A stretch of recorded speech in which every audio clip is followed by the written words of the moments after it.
Eu passo a palavra então para o Eduardo, que vai também fazer um testemunho aqui da sua luta. Por favor.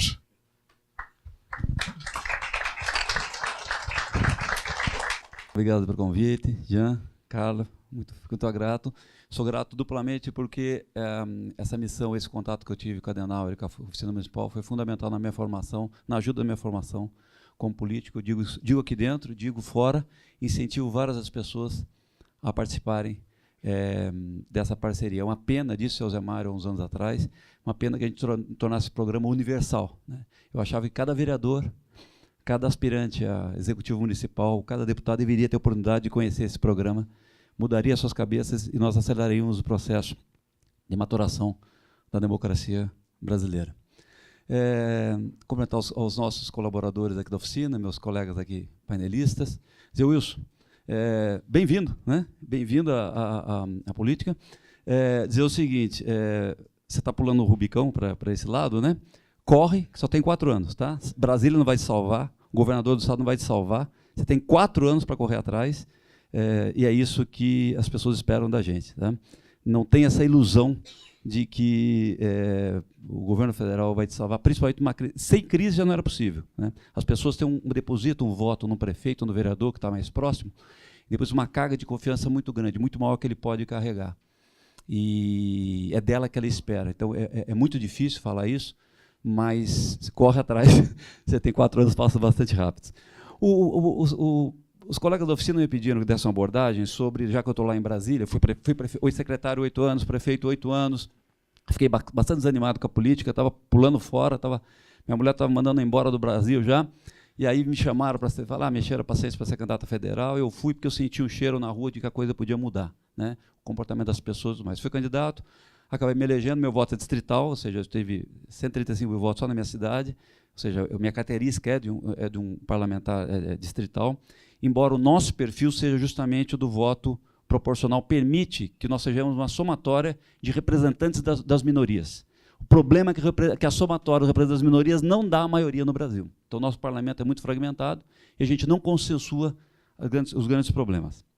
Vamos lá, a situação atual dos municípios e o que está acontecendo em Brasília, o que a Brasília está fazendo para poder mudar essa situação. Um diagnóstico rápido, a Constituição de 88, ela teve um grande avanço nas garantias individuais, mesmo porque a gente saiu de um período de um regime militar, né? Mas na minha ótica pessoal, e aí me permite, desculpa, viu, o Fogaça, acho que você participou da Constituição, né? Ela, no aspecto do equilíbrio econômico, ela foi uma grande decepção. Uma grande decepção. Ela propôs uma série de questões, uma série de propostas bastante benéficas, bastante altruístas, mas que ela não tinha base de um equilíbrio econômico, né? Então, o que a gente faz desde 88? O que nós fazemos? É reformar a Constituição de 88. Estou falando só no aspecto econômico, né? Ou seja, o sistema de saúde ele não se paga, o que está proposto na Constituição, não há recurso no país pobre, per capita, não consegue se pagar. A nossa educação é uma lástima, uma tragédia, me envergonha. E olha, minha cidade, no meu período, nós tivemos o primeiro lugar do IDEB todos os anos em cidades acima de 500 mil habitantes, entre escolas públicas, tá? Então, eu estou à vontade para falar, eu tenho vergonha da educação que o país propõe. E o terceiro item, que é a segurança pública, não há solução para ela nos próximos 15 anos. Então, alguma coisa está errada nesse modelo. O grande pecado, na minha opinião, que ocasionou tudo isso foi que ela realmente descentralizou, a Constituição de 88, ela descentralizou recursos, no primeiro momento, mas ela também descentralizou obrigações numa proporção maior do que ela descentralizou recursos. Então, não se percebeu isso à época, não houve maldade nisso, mas a grande verdade é que, por exemplo, saúde, que tem custos crescentes, né, esse encargo veio para os municípios e países do primeiro mundo, a própria Alemanha, né, eu aprendi lá, tem isso compartilhado com os estados. E hoje o município fica com uma carga muito grande. Só para citar um exemplo do caso da saúde. Houve um agravamento da situação, eu sou do PSDB, né, mas eu só contar, eu faço parte de um grupo que a imprensa chama de cabeças pretas, embora metade deles não sejam cabeças pretas, né, tenham cabelos brancos. E esse grupo, a imprensa está colocando como se só uma pauta fosse sair do governo Michel Temer, mas não é, isso aí não tem nada a ver. A nossa pauta é outra, de reformar o nosso próprio partido, né? Então, estou falando porque é uma crítica. No governo Fernando Henrique, que foi um fantástico, foi um cara que que deu um salto no país em relação a tirar uma dívida que é fora a estabilidade econômica, mas houve um equívoco de transformar a carga tributária de 25% para 32%, né?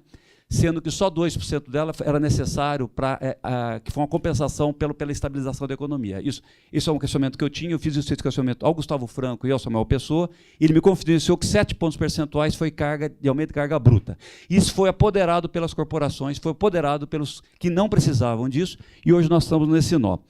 Esses recursos saíram da proporcionalidade dos municípios, né? Ou seja, com isso nós aumentamos o gap, a diferença da carga tributária, e como bem disse o Wilson aqui, hoje nós estamos com 63, o Congresso fala em 57, porque tem 2 critérios, tá? Mas eu defendo a tese dos 63, 13 e 25, né? E não há como você ter um equilíbrio, não há como você prestar serviço público com uma performance, uma divisão desse ponto. Outro ponto que, na minha opinião, veio disso, desse diagnóstico, um excesso de normas inexequíveis, tá certo? Muito bem intencionadas, que tornou a vida dos gestores municipais absolutamente impossível. Você tem que tomar decisões diárias, tá certo? Sendo que só tem 2 alternativas e as 2 poderiam merecer contestação sobre a ótica do Tribunal de Contas, sobre a ótica da Constituição, ou seja, é praticamente impossível você tomar uma decisão 100% segura. Mais do que isso, todos os dias tentam-se criar leis no sentido de ajudar a combater a corrupção, no sentido de facilitar a vida do cidadão, que, na verdade, engessam a gestão pública e dificultam para o gestor bem intencionado, principalmente da primeira instância, que são prefeitos e vereadores. Um outro caso clássico dessa dificuldade é o desequilíbrio entre órgãos de controle e prefeituras. Os órgãos de controle tiveram um grande avanço ao longo desses últimos anos, principalmente com a valorização, na minha opinião, excessiva das carreiras jurídicas. Teve uma péssima contribuição do ministro Jobim, quando ele deu uma interpretação dos tetos das carreiras jurídicas no Brasil todo, seguiriam o Supremo. O que acabou acontecendo? Os nossos filhos, nossos melhores quadros, só querem prestar concurso para as carreiras jurídicas, Ministério Público, TCUs, consultorias jurídicas, e isso não houve na mesma proporção das outras carreiras do serviço público. Então, os órgãos... E assim que tem que ser uma sociedade, ou seja, equilibrada. Você tem que ter os órgãos de controle e fiscalização e quem executa. E o vetor resultante disso seria uma coisa fantástica. O problema é que nós sucateamos todos os órgãos de execução, os órgãos executivos, você não tem a mesma qualidade, de formação, porque essa remuneração não está adequada. Por outro lado, os nossos melhores quadros, nossos melhores filhos da Universidade de Brasília, nossos melhores filhos da São Francisco, todos hoje querem concursar, porque os salários são muito bons, e você tem um aparato para segurar o Estado brasileiro, segurar não é a palavra correta, para fiscalizar e fazer com que ele não faça besteira, que não cometa corrupção, muito maior do que o aparato para fazer executar. Tá certo? Aí eu coloco legislação ambiental absolutamente não clara, e não estou colocando aqui no mérito se ela deve ser mais rigorosa ou menos rigorosa. Não estou entrando no mérito se você tem que ter mais carga tributária ou menos carga tributária. Eu não estou dizendo se você tem que ser mais duro ou menos duro. Eu estou dizendo que você tem que ser claro na lei, simples e claro, para que as pessoas bem intencionadas possam tomar as decisões, sabendo o que pode e o que não pode. Na minha opinião, esse é o diagnóstico que a gente tem do resultado. Embora a Constituição foi um grande avanço, mas trouxe isso, e isso é que nós fazemos o tempo todo para tentar consertar. Você pode pegar a esquerda ou a direita no Congresso, o que ela faz todo o tempo é reformar a Constituição de 88. Sinal de que ela não está mais atualizada. A gente pode debater aqui por que isso aconteceu, né? Foi um longo período do regime militar, aí você sai uma corrente de pessoas que não tinham voz, né, certo? E foi uma Constituição que só levou um lado quando o Muro de Berlim já tinha caído e era necessário uma modernização do aspecto econômico. Mas tudo bem, esse é um outro debate. Mas eu tenho uma boa notícia, na minha opinião, a situação começa a mudar, né? Até pelo esgotamento desse processo, e eu acho isso, desculpa, você não vai conseguir pegar em 4 anos o final dessa melhoria, tá certo? Então você vai ter que batalhar bastante.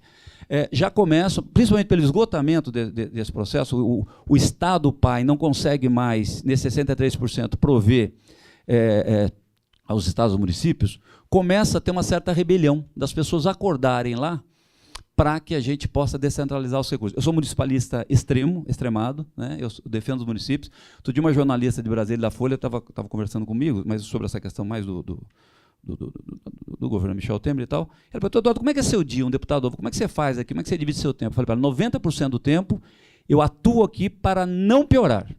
E só 10% do tempo eu faço coisas propositivas. Eu atuo nas comissões para rejeitar projetos que transferem para o cidadão encargos que, na verdade, para privilegiar algum segmento específico que aquele deputado legitimamente representa. Eu atuo aqui para não burocratizar a vida do prefeito. Ou seja, 90% do meu tempo é isso. Eduardo, então são 90% dos deputados fazendo projetos ruins, corruptos? Não, são bem intencionados. Só que tem uma ótica diferente, porque a forma como eles foram eleitos, como eu disse, eles são de parte. Então eles vão lá e querem que na televisão, ele é representante do Corpo de Bombeiros, ele quer que na televisão tenha todo dia um espaço obrigatório para o Corpo de Bombeiros se manifestar, pago pelo cidadão. Né? Aí vem o outro segmento, é representante dos fiscais de renda, ele quer que tenha um espaço obrigatório na televisão. Então, desse jeito, nós estamos deslacerando o nosso sistema democrático, no qual as corporações dominaram não só o orçamento, de previdência, como uma série de outras coisas. Medidas importantes que vieram na direção já da melhora. A Câmara aprovou em 2015 a PEC 172, estabelecendo que o governo federal só pode criar despesas de estados e municípios quando ele indicar os recursos. Era uma festa, principalmente nos últimos 15 anos, né? Como tinha um dinheiro abundante, né? Hoje nós descobrimos que não era tanto assim, era uma festa de criar obrigações, muitas delas, a maioria delas, benéficas, por exemplo, o teto, um piso mínimo para o professor, é uma coisa benéfica. O que não pode o governo federal fazer isso, e imputar a maioria dos municípios que não têm condição de pagar, é essa obrigação. Você vai inviabilizar a administração ou vai colocar o prefeito na cadeia, porque ele não tem como cumprir esse tipo de coisa. Então, essa PEC trouxe um pouco de racionalidade e transparência, impedindo que o governo federal faça a festa com o dinheiro alheio, tá certo? Impute ao cidadão local uma obrigação que ele não foi discutida, não foi debatida democraticamente. Um segundo item foi um veto, agora aconteceu recentemente, um veto à distribuição do ISS sobre cartões de crédito e outros serviços bancários. Né? O próprio governo vetou e depois ele indicou a derrubada do veto. Né? Tá certo? Isso é uma medida simples, mas hoje o que acontece? Os cartões de crédito são um sistema quase oligopolizado, ele é um sistema de alto faturamento, ele é concentrado onde quem dá incentivo fiscal. Se eu não me engano, está situado aqui em São Paulo, na cidade de Barueri, se eu não me engano. Né? Então, o que acaba acontecendo? É um negócio extremamente injusto, porque a cidade dá uma lei de incentivo, no qual ela não recolhe nem os 2% mínimo que a Constituição permite, porque usa um subterfúgio que é mudar a base de cálculo, que é inconstitucional, mas não importa. Houve uma mudança, o ISS vai ser recolhido agora proporcionalmente em cada cidade onde o serviço é prestado. É difícil fazer isso, é difícil validar, é difícil fiscalizar, mas para a empresa de cartão não é, porque o sistema dela é bastante informatizado. Só dando um exemplo dessa rebelião que está acontecendo no sentido de menos dinheiro em Brasília e mais dinheiro nos municípios. Outra coisa, foi agora do governo federal, uma coisa pequena, né? Até vai contra o que eu acredito, mas o governo federal fez, foi a inclusão do parcelamento das dívidas previdenciárias relativas aos quem tem os municípios têm regimes próprios. Ou seja, permitiu quem deve, os municípios têm dívida em relação ao sistema de previdência, parcelar isso e jogar mais para frente. Eu sou um pouco contra isso, eu acho que cada um tem que ser responsável pelos seus problemas, tá certo? Os municípios, mas é um alívio no momento de crise, no qual o governo federal tem uma enorme capacidade de empurrar sua dívida para frente, não é justo ele compartilhar isso um pouco com os municípios.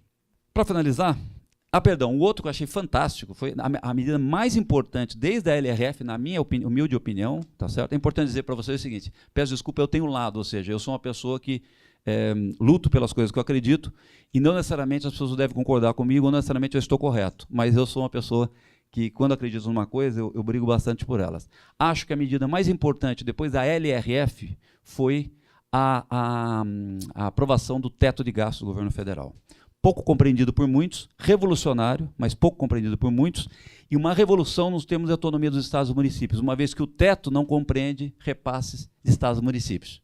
Porque o desespero de certos defensores da centralização ou uma visão mais à esquerda retrógrada sobre isso.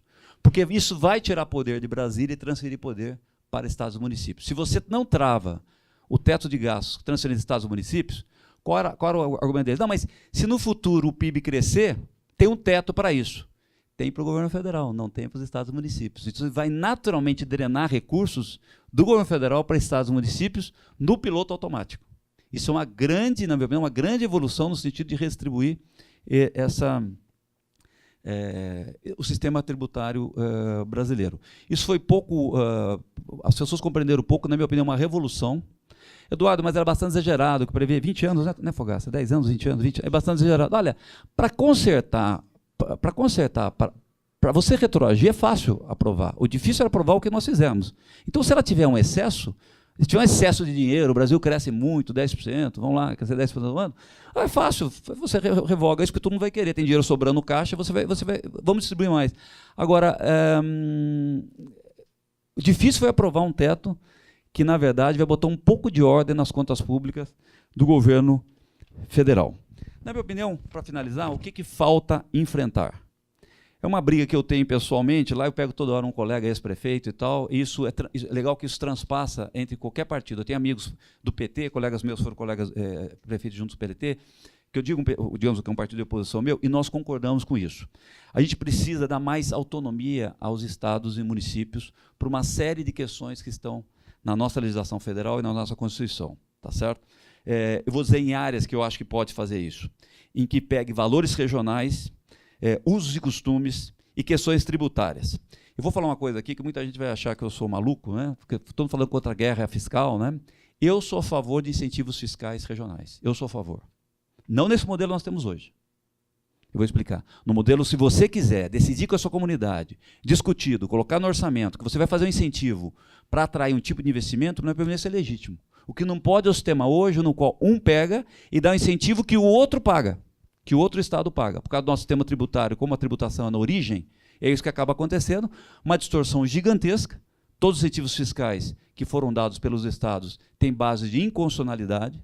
Foi votado agora, infelizmente, nós tivemos que votar a convalidação desse absurdo, mas eu defendo que é legítimo um estado ou um município fazer uma política de incentivo desde que ela use o seu dinheiro e não o dinheiro do outro. Não imputar o outro um imposto que ele não consegue carregar, aí você fala, olha, ele não pode tirar aquele imposto. Aí você fala, eu tiro. Não, isso é incorreto. Então, não dentro desse modelo tributário. Então, eu defendo, por exemplo, que tem uma série de questões na nossa legislação que deveriam dar autonomia para estados e municípios. Vou dar exemplo dos aspectos culturais. Nós votamos alguns dias atrás, eu fiquei no constrangimento total, acho que foi a primeira vez que eu votei, eu não votei, que é a obstrução à vaquejada. Tem sentido botar sobre vaquejada na Constituição Federal? Estava lá. Eu realmente fiquei dividido, eu não sabia como é que eu votava. Eu falei, eu vou me abster de votar. Eu entendo o seguinte, dá para comparar o que acontece numa cidade que tem isso como cultural, no interior do Ceará, que quem mora no centro de São Paulo, ou seja, tem que estar na Constituição engessando essa decisão? Não, eu acredito que não. Isso é uma decisão que pode ser tomada pela comunidade local. Dei o exemplo da vaquejada que aconteceu recentemente, e eu posso dizer uma série de outros itens que estão na Constituição Federal, e fica lá um monte de deputado querendo impor a vocês, né, valores dele, quando não tem nada a ver com seus valores locais. Vou dizer valores culturais, regionais. Né? Então, inclusive, sobre o aspecto tributário. Quando eu digo aspecto tributário, dos impostos que concernem aquele local. Não os impostos, por exemplo, como ICMS, IPI, PIS e COFINS, porque esses impostos impactam em todo o Brasil, impactam nos outros estados. Então, aí você tem uma correlação de forças diferenciada. Desculpa, eu pulei, quando eu falei que o Pernambuco errou elevando a carga tributária, foi o PIS e COFINS que foram elevados e não foram compartilhados no primeiro momento com estados e municípios. Tá certo? Isso elevou Oi?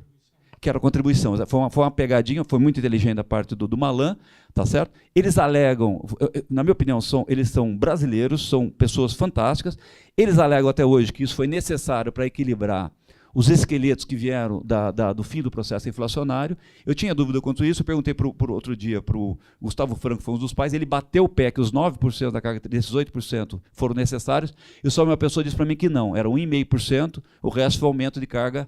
Eu não consigo fazer essa conta e descobrir como é que foi feito isso, porque não tinha tantos... houve um ganho para a população que estabilizou a economia, acabou com a inflação. Então, não haveria necessidade disso. Foi aumento real, sim, foi apoderado nós podíamos ter forçado uma reforma da Previdência lá atrás já, tá certo? E a gente pagou uma conta gigante das corporações e de altos salários quando não havia necessidade. Então, eu sou bastante otimista de que, em que pese esse processo todo aí, dessa bagunça que nós estamos vivendo, isso vai passar, né? E eu acho que essa crise está forçando uma mudança. Primeiro, a crise de credibilidade dos políticos vai forçar uma autonomia do cidadão. Vai forçar uma autonomia do cidadão. Porque o cidadão tem uma discreta tão grande com os políticos, e grande parte com razão, embora não sejam todos, vai forçar o cidadão a falar assim, cara, se você não crê tanto, por que você transmite tanto poder a eles? Por que você não reclama mais poder para você fazer as suas decisões individuais? Então, eu acho que isso a gente vai poder... vai ser possível forçar esse debate. E o segundo ponto, que eu acho muito importante e já está acontecendo, que é um amadurecimento do eleitor em relação à formação do seu voto. Como bem disse o Wilson aqui, ele vai perceber que não dá mais para confiar em promessas impossíveis, né? Se tem alguém prometendo coisas impossíveis, porque alguém está querendo comprar coisas impossíveis. Então, esse amadurecimento vai acontecer naturalmente, o teto vai permitir isso, porque qual que era a sacada dos demagogos, tá certo? Promete tudo, tá certo? Promete tudo, depois chega lá, coloca no orçamento tudo, sabe que não vai cumprir, e quem é que consegue priorizar ser cumprido ou não ser cumprido? Tá certo? Quem tem poder para chegar lá? As corporações, os grandes bancos, as grandes empreiteiras, até pouco tempo atrás. Tá certo? Com o teto não tem jeito. Você não vai prometer tudo mais, porque não tem como colocar no orçamento tudo. Então você vai ter que priorizar para prometer. Começa, na minha opinião, a mudar uma relação eleitor-eleito, torna uma situação mais transparente. Com isso, esse processo educacional que o Jean falou, ele começa a se depurar. É um processo de longo prazo, a nossa geração, infelizmente, vai pagar esse preço, nós ficamos no olho do furacão, paciência, é o preço a se pagar.